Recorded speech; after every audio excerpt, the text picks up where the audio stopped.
በስመ አብ ወወልድ ወመንፈስ ቅዱስ አሐዱ አምላክ አሜን። ታኅሳስ 20 ቀን የሚከበሩ ዓመታዊ የቅዱሳን በዓላት። ቅዱስ ሐጌ ነቢይ። ነቢይ ማለት በቁሙ ኃላፊያንን አልፎ የተሰወረውን ምስጢር መጻያንን ገና ወደፊት የሚመጣውን የሚሆነውን የሚያውቅ ሰው ማለት ነው። ሀብተ ትንቢት የእግዚአብሔር የባህሪ ገንዘቡ ሲሆን እርሱ ለወደደ ደግሞ በጸጋ ይሰጠዋል። እነዚህም ከጌታ ሀብተ ትንቢት የተሰጣቸው አባቶች፣ እናቶች ቅዱሳን ነቢያት በመባል ይታወቃሉ። ዘመነ ነቢያት ተብሎ የሚታወቀው ብሉይ ኪዳን ቢሆንም እስከ ምጽአት ድረስ ጸጋውን እግዚአብሔር ለፈቀደላቸው አይነሳቸውም። በሐዋርያት መካከልም ቅዱስ አጋቦስን የመሰሉ ነቢያት ነበሩ። የሐዋርያት ሥራ ምዕራፍ 11 ቁጥር 27። ቅዱሳን ነቢያት ከእግዚአብሔር እየተላኩ ሰውን ከፈጣሪ እንዲታረቅ ይመክራሉ፣ ይገስጻሉ፣ ያስተምራሉ። ከበጎ ሃይማኖታቸውና ንጽህናቸው የተነሳም እግዚአብሔርን በተለያየ አርአያና አምሳል አይተውታል። እስመ በአንጽሖ መንፈስ ርእይዎ ነቢያት ለእግዚአብሔር ወተናጸሩ ገጽ በገጽ እንዳለ አባ ሕርያቆስ በቅዳሴ ማርያም ላይ።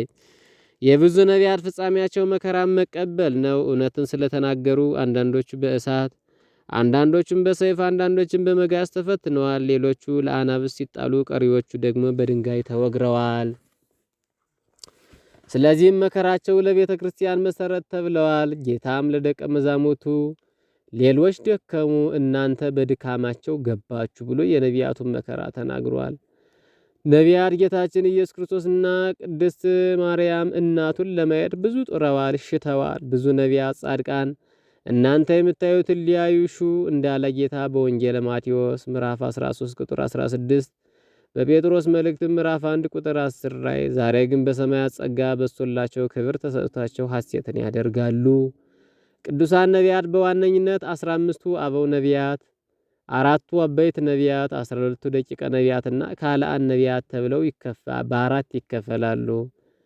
15ቱ አበው ነቢያት ማለት ቅዱስ አዳም አባታችን፣ ቅዱስ ሴት፣ ቅዱስ ሄኖስ፣ ቅዱስ ቃየናን፣ ቅዱስ መላልኤል፣ ቅዱስ ያሬድ፣ ቅዱስ ሄኖክ፣ ቅዱስ ማቱሳላ፣ ቅዱስ ላሜህ፣ ቅዱስ ኖህ፣ ቅዱስ አብርሃም፣ ቅዱስ ይስሐቅ፣ ቅዱስ ያዕቆብ፣ ቅዱስ ሙሴና ቅዱስ ሳሙኤል ናቸው። አራቱ አበይት ነቢያት ቅዱስ ኢሳይያስ ልዑለ ቃል፣ ቅዱስ ኤርምያስ፣ ቅዱስ ሕዝቅኤልና ቅዱስ ዳንኤል ናቸው።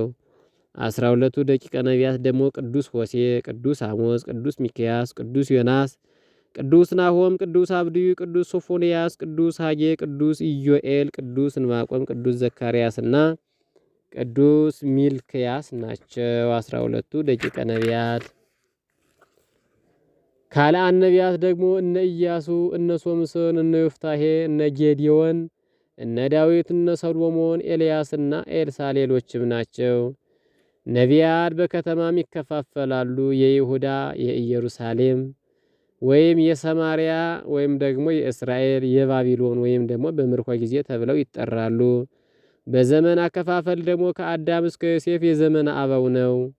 ቅዱስ ሐጌ ቁጥሩ ከ12ቱ ደቂቀ ነቢያት ሲሆን ዘመነ ትንቢቱም ቅድመ ልደተ ክርስቶስ በ450 ዓመተ ዓለም ነው አካባቢ ነው። ደቂቀ ነቢያት ማለት በጥሬው የነቢያት ልጆች ማለት ነው። አንድም የጻፏቸው ትንቢቶች ሲበዙ 14 ምዕራፍ ሲያንስ አንድ ምዕራፍ ያለው ናቸው። ሐጌ ማለት መልአከ እግዚአብሔር የእግዚአብሔር መልእክተኛ ማለት ነው። አንዳንዴም በዓል ተብሎ ይተረጎማል። ትውልዱ ከነገደ ጋድ ሲሆን አባቱ አግታ እናቱ ሲን ይባላሉ። በቤተ ክርስቲያን ታሪክ ወደ ሀርት ከኋለኛው ዘመን ነቢያት አንዱ ይባላል። ቁጥሩም ከ12ቱ ነቢያት ደቂቀ ነቢያት ነው። ጥንተ ነገሩስ እንደምን ነው ቢሉ እስራኤል ከተከፈለችበት ከመንግስት ሮብዓም ከክርስቶስ ልደት 931 ዓመታት በፊት በኋላ 10ሩ ነገድ እስራኤል 2ቱ ነገድ ይሁዳ ተብለው በሰሜንና በደቡብ አቅጣጫ ተለያዩ። መናገሻቸውም ኢየሩሳሌምና ሰማርያ ሆኑ። ከዕለት ዕለት ግን የሁሉ ኃጢአት እየበዛ በመሄዱ እግዚአብሔር አዘነባቸው።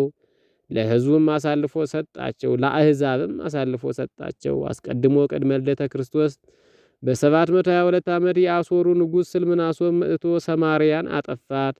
10ሩን ነገድም በባርነት አሦር አወረዳቸው። ከዚያም ትምህርት መውሰድ የተሳናቸው 2ቱ ነገድም ሊገሰጹ አልቻሉምና ተመሳሳይ ዕጣ ደረሰባቸው። የእግዚአብሔርና የነቢያቱን ድምፅ ይልቁንም የኤርምያስን ምክር አልሰሙምና ከክርስቶስ ልደት 586 ዓመታት በፊት ኃይለኛው የባቢሎን ንጉሥ ናቡከደነጾር መጣባቸው። የሚገድለውን ገድሎ ሕዝቡንም ማርኮ ወደ ፋርስ ባቢሎን ሲያወርዳቸው ኢየሩሳሌም ምድረ በዳ አደረጋት። እግዚአብሔርን የማይሰማ ሕዝብ ምን ጊዜም ዕጣ ፈንታው ይኸው ነው። በተለይ ብዙ ጊዜ የእግዚአብሔር ቸርነት የበዛለት ሕዝብ እንዲህ አንገተ ደንዳና ሲሆን ይገርማል። በእርግጥ ዛሬ እስራኤል ያይደለ ሀገረ እግዚአብሔር ኢትዮጵያ ናትና ከመሰል መከላ ለመራቅ ድምፁን መስማት ያስፈልጋል፣ ንስሐም መግባት ያስፈልጋል። ህዝቡ ግን ፋርስ ባቢሎን ወርደው መከራን ሲቀበሉ ነቢያት ያሉት ሁሉ ሲፈጸምባቸው ተጸጸቱ። ፈጣሪንም ተስፋ እንዳይቆርጡ ብሎ በዛው ዳንኤልን የመሰሉ ነቢያት አስነሳላቸው።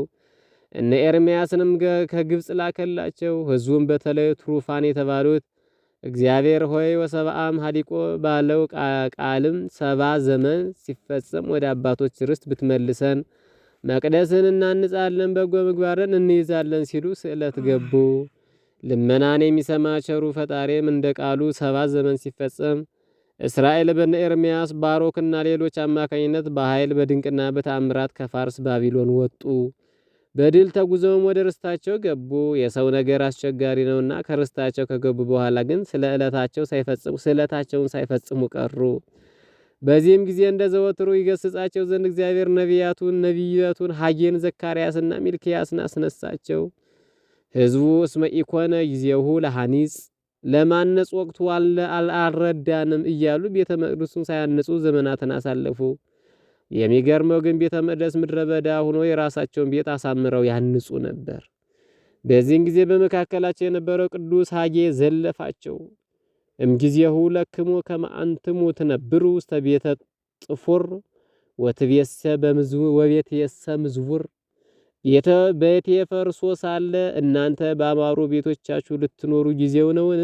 አላቸው። አክሎም ቃላችሁን አልፈጸማችሁምና በረከቴን ከእናንተ አርቃለሁ አላቸው። ተግሳጹን ከልብ የሰሙት ሕዝቡን በዘሩባቤል መሪነት 46 ዓመታት የፈጀውን ቤተ መቅደስ አንጸዋል። ቅዱስ ሐጌም በሕጉ እየኖረ ትንቢትን እየተናገረ ዘመኑን ፈጽሟል። በትውፊት ትምህርትም ቅዱሱ የተወለደው በ500 ዓመተ ዓለም ሲሆን ያረፈው በ70 ዓመቱ በ5070 ዓመተ ዓለም ነው። ከክርስቶስ ልደት 430 ዓመታት በፊት ማለት ነው። አምላኬ ሐጌ ለቤቱ የምናስብበትን ዘመን ያምጣልን። አምላከ ሐጌ እውነተኛ የመንጋዎችን እረኛ ያድለን። ከቅዱሱ ነቢይ በረከት ይክፈለን። ታኅሳስ 20 የሚታሰቡ ዓመታዊ የቅዱሳን በዓላት፦ ቅዱስ ሐጌ ነቢይ፣ አባ አውጋኒዮስ፣ ታውፊና ንግሥት ይታሰባሉ። ብሩ የኔ ነው ወርቁም የኔ ነው ይላል የሠራዊት ጌታ እግዚአብሔር። ከፊተኛው ይልቅ የዚህ የሁለተኛው ቤት ክብር ይበልጣል ይላል የሠራዊት ጌታ እግዚአብሔር። በዚህም ስፍራ ሰላምን እሰጣለሁ። ትንቢተ ሐጌ ምዕራፍ 2 ከቁጥር 9። በዓለ ትርሲት ሰናይ ለነቢይ ሐጌ ወእማ አዶናይ ህሪት ወላዲተ ንጹሕ ሐርጌ ማርያም ድንግል በትረ መድኃኒት ጽጌ ወልድኪ መድህን ኃጢአተ ዓለም ሀዳጌ በእንቲአነ ተመሰለ በውርዙ ነጌ ወልደ አሮን ሐጌ ዘወፃ እምሲና መድኃኒተ ዓለም ነገሥት ዘስማ ታውፊና ኦጋኒዎስ ወማዲዎስ ዘተበጹ በድንግልና በእንተ እሉ አግብርቲከ ምሉአነ ጥበብ ወልቦና አምላኬ ምርሃኒ ሀብዘይት ፈቀድፍና ዘአቅረብኩ ማሕሌተ አዘኪሬ አይላፈ እምለተ ጸምዱከ ዘልፈ ለለአነብብ ተወከፍ ዘንዴቴ መጽሐፈ እንተረሰይከ እግዚኦ ጸሪቀ መበለት ኩፈ እምለ አብኡ ቡላን ዘተርፈ ነቢያት፣ ቅዱሳን፣ ሐዋርያት፣ ሰባኪያን፣ ሰማዕታት፣ ጻድቃን፣ ደናግል፣ አድዮ መነኮሳት ባርኩ ጉባኤ ዛቲ መካን እስከ አረጋዊ ልሂቅ እምንሁ ተጻለ ዘጻፎ በክታት ለዛኖር ተርጎም ልሳን አዲስ ወለዘሰማ ቃሎ በዝነ መንፈስ አራቂተ ኩሉም ባይ ሰውራይ መሐረነ ኢየሱስ ክርስቶስ ሰውራይ መሐረነ ኢየሱስ ክርስቶስ ሰውራይ መሐረነ ኢየሱስ ክርስቶስ ወይፈድ ለነ ጸጋ መንፈስ ቅዱስ እምይእዜሰ እስከ ለዓለም እስከ ዳግም ምጽአት ወስብሐት ለእግዚአብሔር ወለወላዲቱ ድንግል ወለመስቀሉ ክቡር አሜን።